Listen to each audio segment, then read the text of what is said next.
Good morning. Today I'm going to show you how to make Papel Picado. It's a Mexican craft. They used to make these out of tree bark, out of the soft part of a tree bark.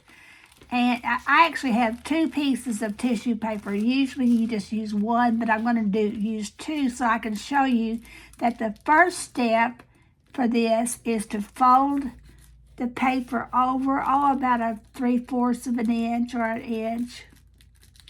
Now this part is going to be looped over, flapped over a piece of string to hold the flag up to make a banner.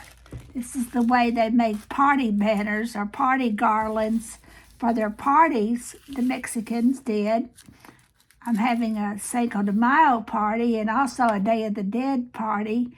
And I hope that we're going to make these. But after that, we're going to make an accordion fold. And I did another video about an accordion fold. But an accordion fold, you go back.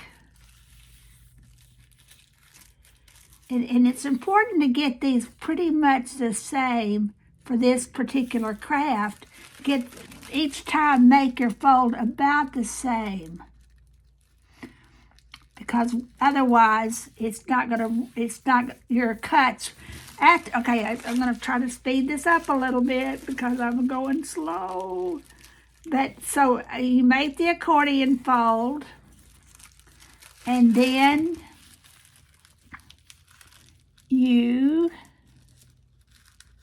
what we're going to do is going to be kind of like making a snowflake, a paper snowflake. You're going to cut into the sides of your folds.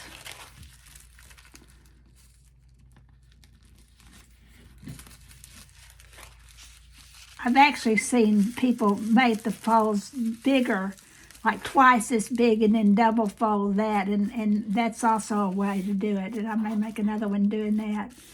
We'll just compare. I'm a gringo. I'm not a Mexican, but I do love Mexican crafts. I love the Oaxaca, the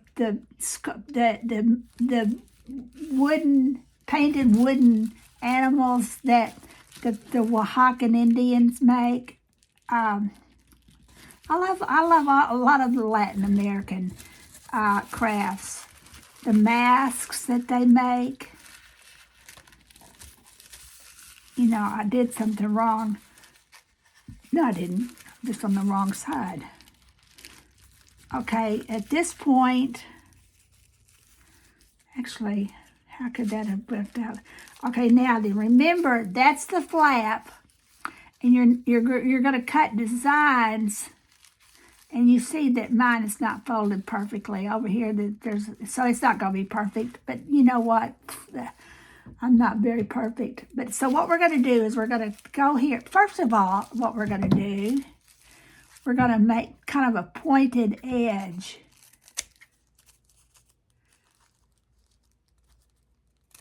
I could have also used a pair of pinking shears and cut across there and made kind of a fringy edge. But I'm going to do this. I'm going to try to make it a little bit more uniform.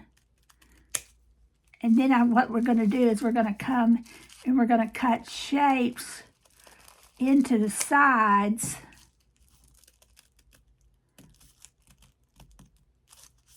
And you never cross, I would suggest not crossing the center line on this. You definitely don't want to cut all the way over to the other side.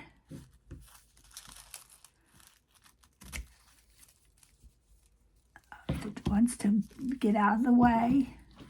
It's a little fluke right there.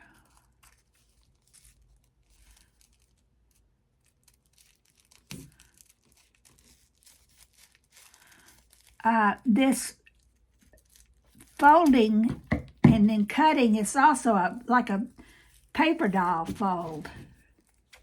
Now I'm going to cut from the other side.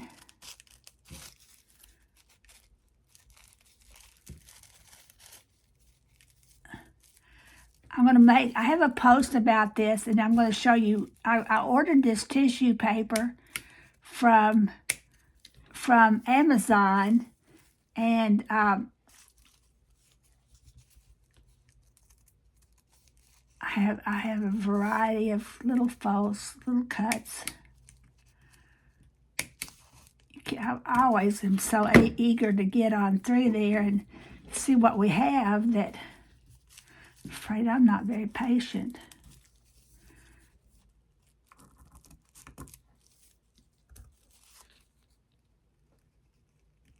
Okay, now never did I cut all the way across, because if you do, guess what? You've cut it in two and your project is defeated.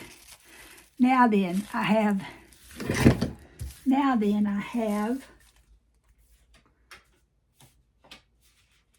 this. I'll get something to put it on so you can see it. You unfold it, and that's the design you made, just like that. And like I said, we're gonna glue this, or we're not gonna glue. You could glue it, but the people would take a string.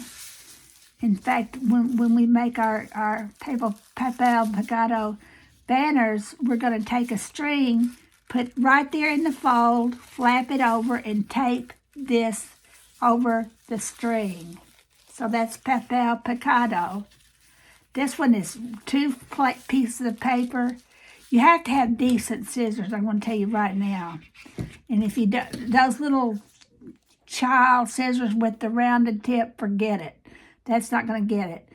These are, I don't know whether these are Fiskar or not, but student scissors are not my best scissors. If I did that, I would be very sorry, because those are for sewing. But that's a Papel Picado.